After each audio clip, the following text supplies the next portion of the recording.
Infinite complexity is when objects are too complicated for humans to understand.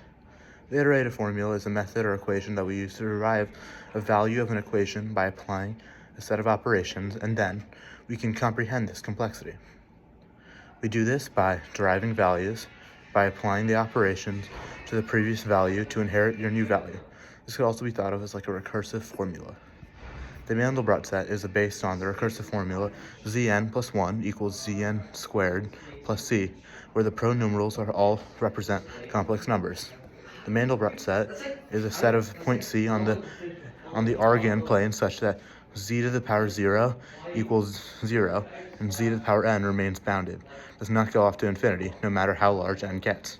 For example, if c equals 1 plus 0I, we get the following values: z0 equals 0, or z1 equals 0 squared plus 1 equals 1, or z squared equals 1 squared plus 1 equals 2, etc.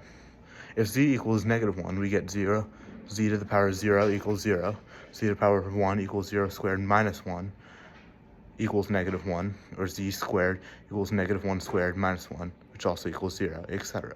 So if c equals I, we get 0, z to the power 0 equals 0, z to the power 1 equals I, z to the power 2 equals negative 1. There are many possible variations on this recursive equation, such as n plus 1, zn plus c, zn plus 1, or czn, zn plus 1.